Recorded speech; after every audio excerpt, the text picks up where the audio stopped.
Le mois de Ramadan, un mois où les musulmans dépensent le plus pour mieux faire face à leurs obligations religieuses. Pour les personnes déplacées du nord vivant à Bamako, le Ramadan de cette année se passe dans des conditions plutôt difficiles. Alpha Maïga est allé à leur rencontre. Avec la crise sécuritaire que connaît le pays, le tourisme ne nourrit plus son nom. Pour les professionnels du secteur, les temps sont durs. Dans la Venise malienne, hôteliers, restaurateurs et promoteurs d'agences de voyage subissent la crise de plein fouet.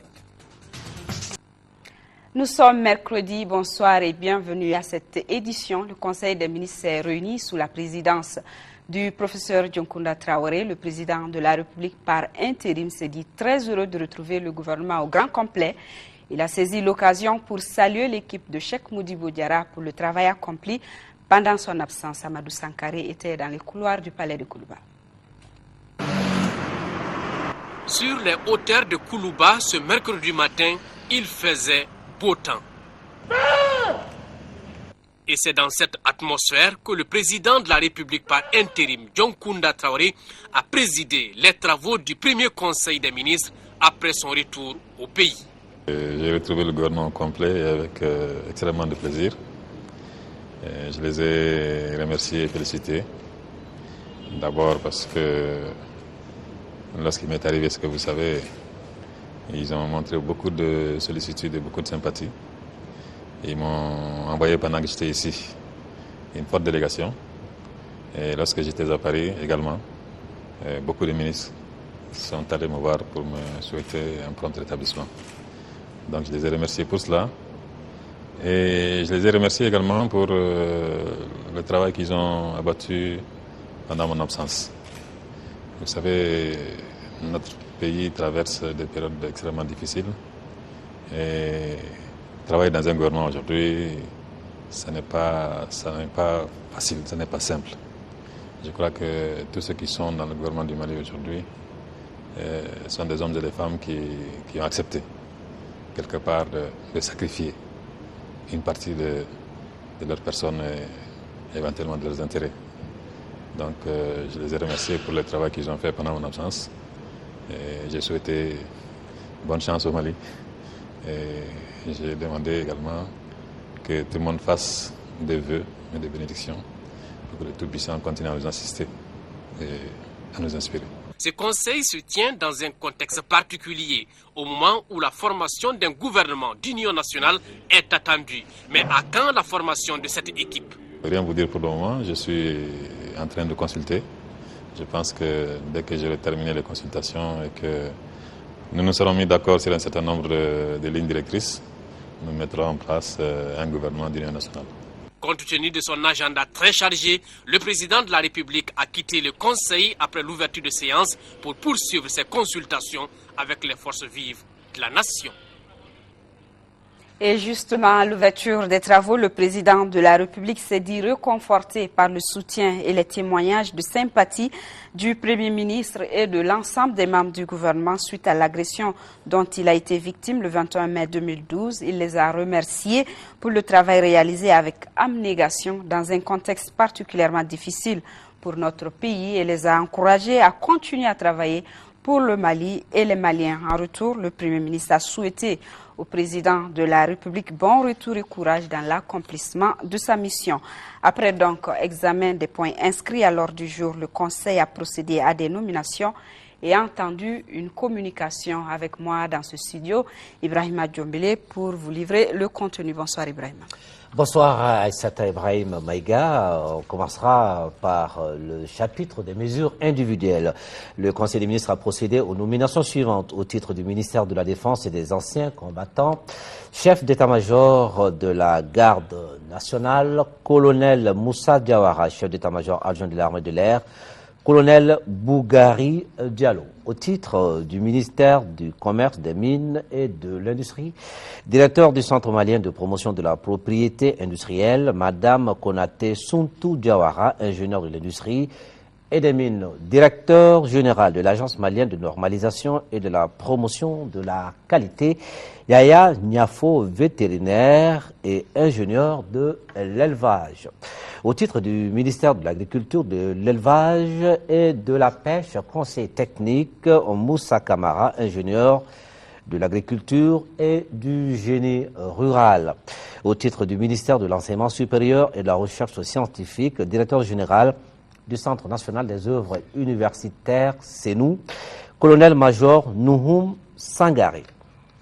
Au chapitre des communications, au titre du ministère des Maliens de l'extérieur et de l'intégration africaine, le Conseil des ministres a entendu une communication écrite relative aux travaux de la 95e session du Conseil des ministres ACP et de la 37e session du Conseil des ministres ACP-UE, auquel a pris part une délégation de notre pays. C'était du 10 au 15 juin 2012 à Port Vila, en République du Vanuatu.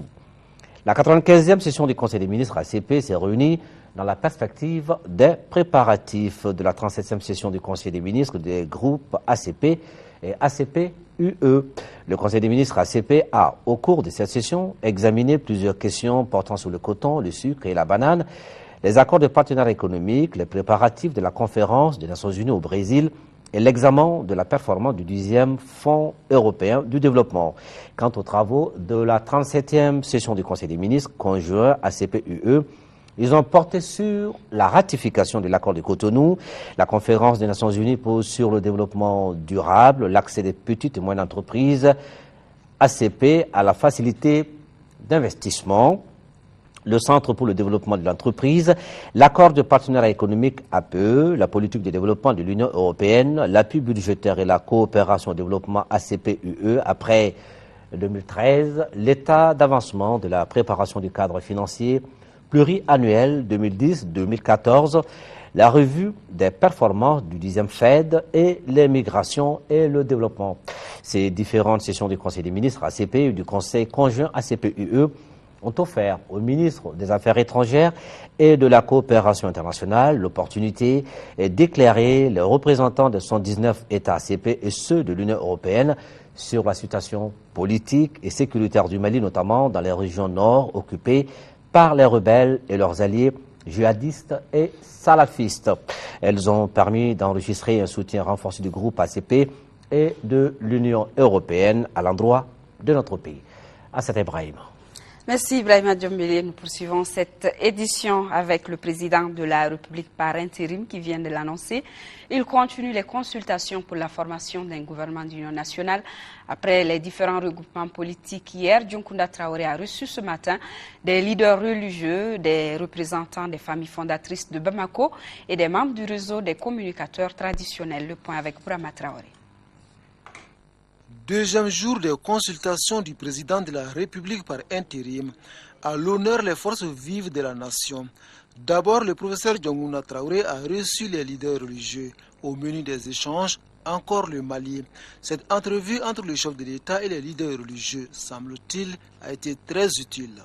Nous venons d'avoir effectivement un entretien avec le président de la République, un entretien qui consiste vraiment à parler de la situation qui prévaut aujourd'hui dans notre pays. Là que cet entretien a été très utile, on a été très édifiés. Il nous a donné la teneur des propositions qu'il a eu à faire à la nation, propositions qui portent vraiment notre adhésion totale. Après les leaders religieux, l'honneur revient aux représentants des familles fondatrices de Bamako. Ils se sont longuement entretenus avec leurs interlocuteurs.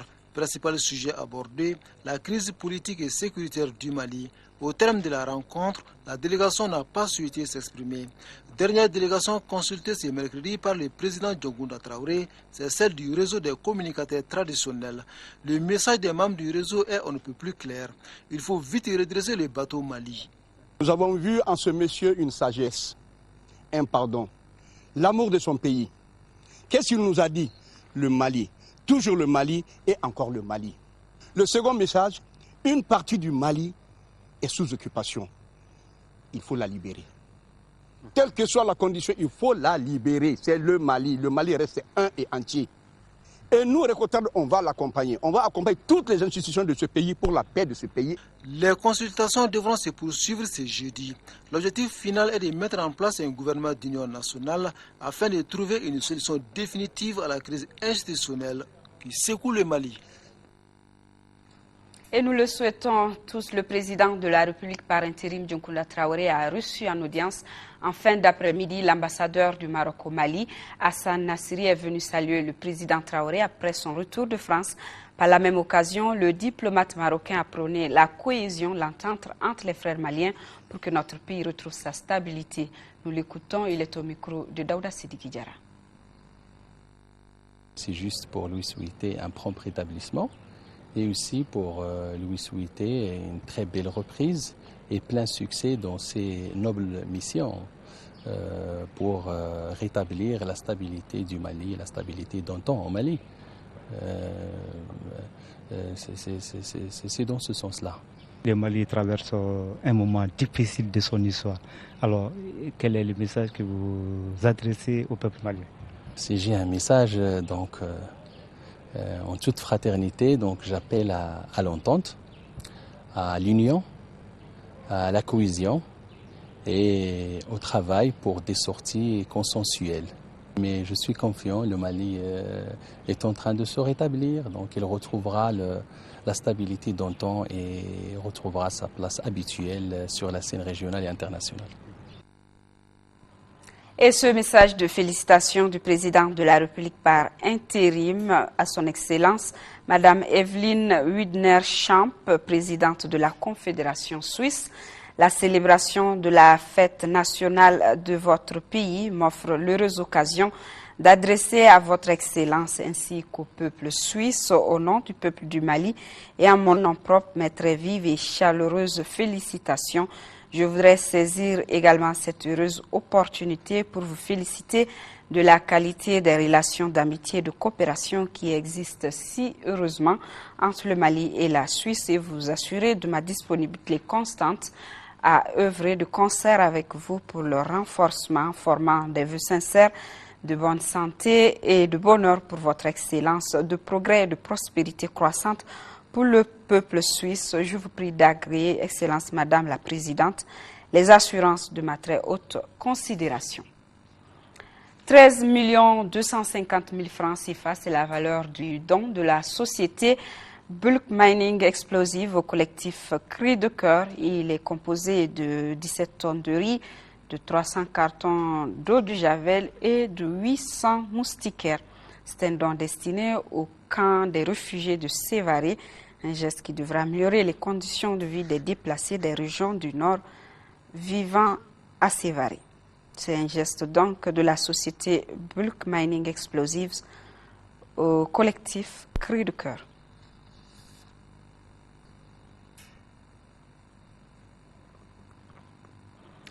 C'est le mois de Ramadan et elles sont nombreuses, les populations déplacées à l'accomplir avec beaucoup de peine en ces temps de crise.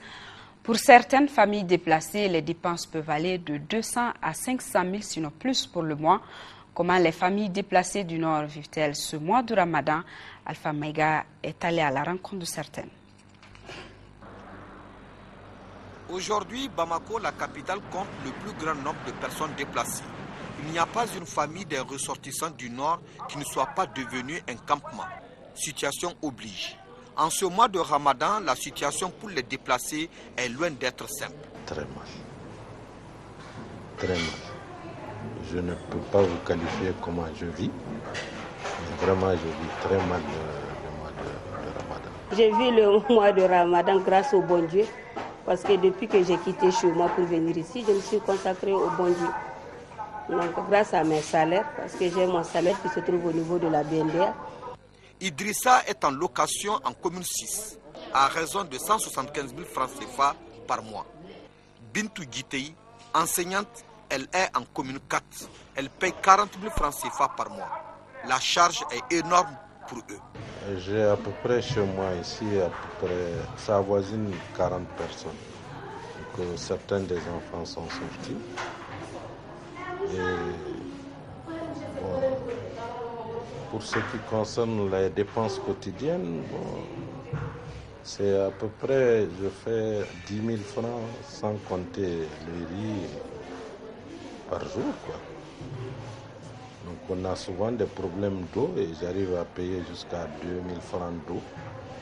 Ici, je paye 8 000 francs par jour. 8 000 francs par jour pour le carême. 8 000 francs par jour pour le carême. Avant le carême, j'ai payé 4 000 francs par jour. On paye du sucre, on paye du thé, on paye la viande, on paye le riz. Parmi ces déplacés, il y a des personnes de toutes les couches. On y compte même des élus. Ces derniers portent un regard particulier sur le mois de Ramadan. Selon eux, si le mois est à son 7e jour ce jeudi, il en est autrement pour beaucoup de déplacés. Ils ont une façon particulière de compter les jours depuis des mois. Pour eux, il n'y a même pas lieu de se demander si toutefois les personnes déplacées doivent jeûner. Une interrogation à placer dans son contexte certainement. On est en jeûne depuis le 31 mars, on est en jeûne jusqu'à nos jours. Les gens du Nord sont en jeûne depuis que Gao a été pris, depuis le samedi 31. Jusqu'à présent, ils sont en jeûne. Parce que ceux qui sont à Gao peuvent faire 2-3 jours, ils ne mangent pas. Ceux qui sont déplacés, ce n'est pas à manger, ils cherchent où dormir. La population de Gao déplacée ici à Bamako, ils sont en train de jeûner, mais je ne crois pas si c'est un bon jeûne. Je pourrais dire la même chose, je pourrais dire qu'on ne peut pas jeûner. Si nous dépensons à Kidal 300 000 francs, cette fois-ci nous ne pouvons dépenser que 50 000 francs pour le mois de Ramadan.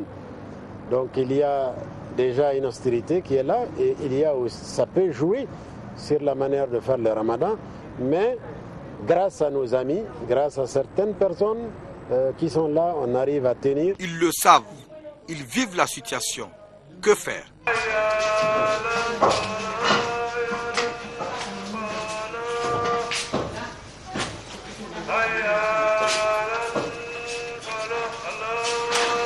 Ce mois de Ramadan ressemble peu à ceux des années précédentes, compte tenu de la situation que le Mali vit depuis des mois.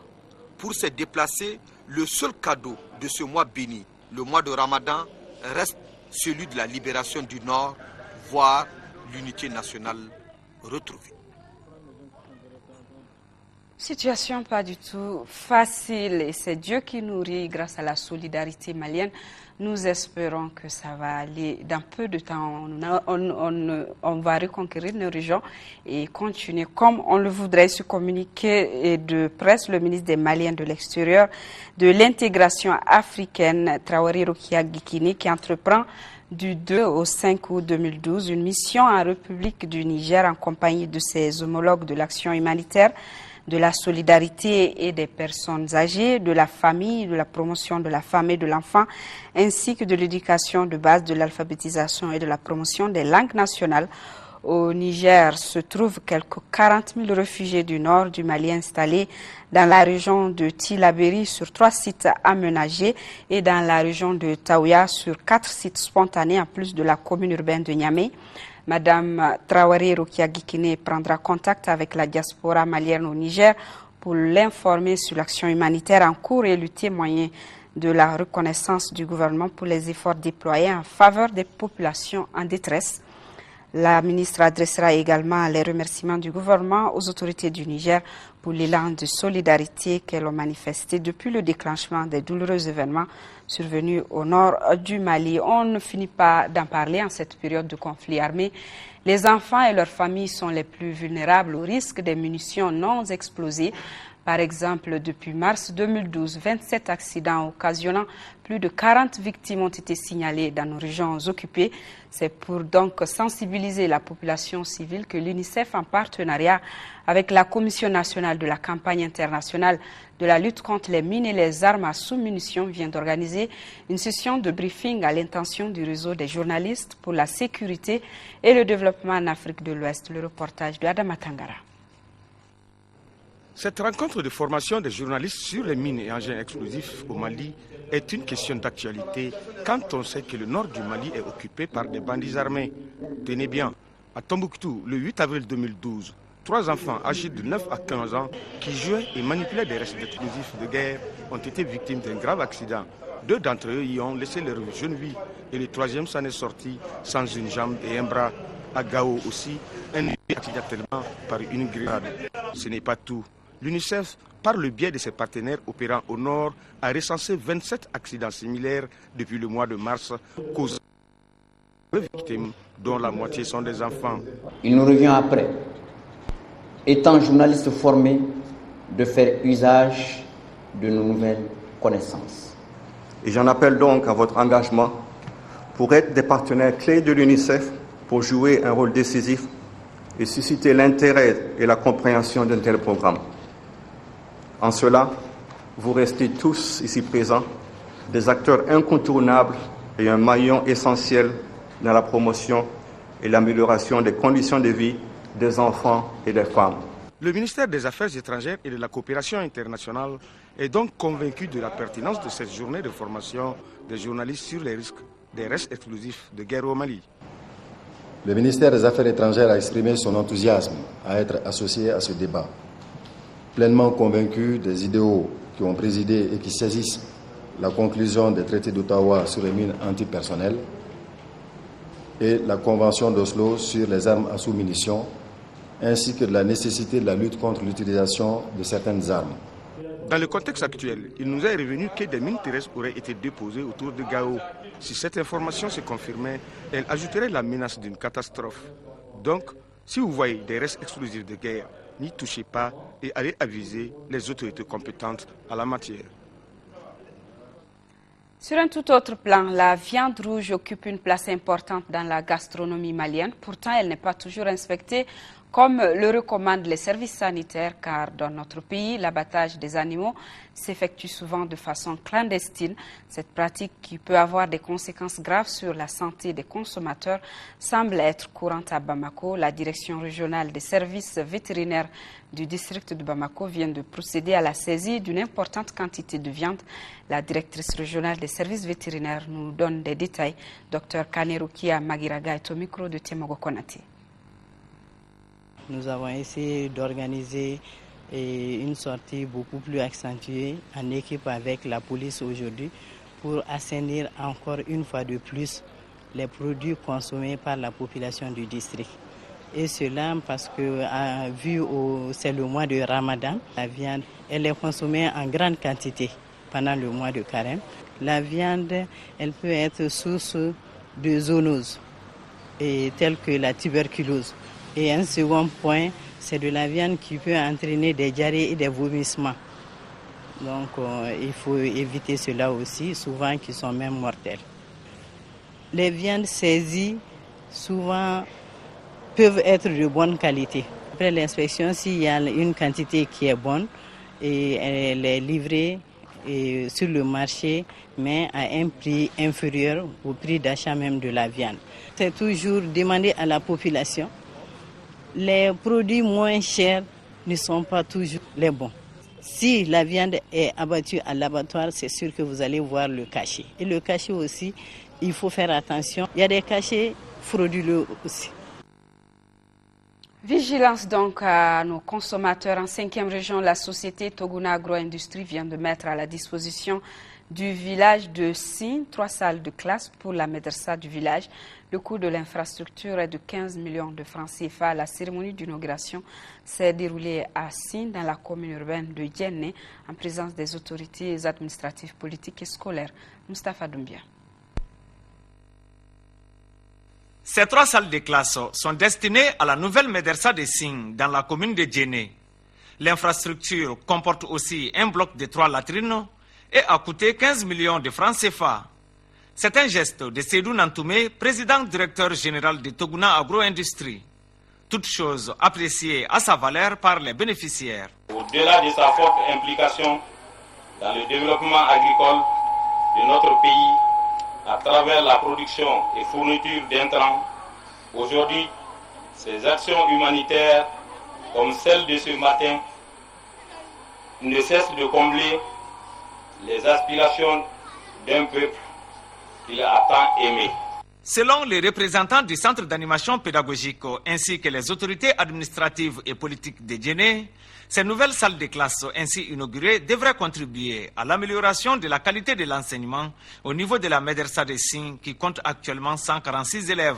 Avant de quitter le village de Sine, le PDG de Toguna Agro-Industrie a remis 1 tonne d'engrais et des moustiquaires imprégnés d'insecticides à la population. Des déclarations qui condamnent l'exécution par lapidation d'un couple de Maliens à Guel'Hoc continuent de nous parvenir.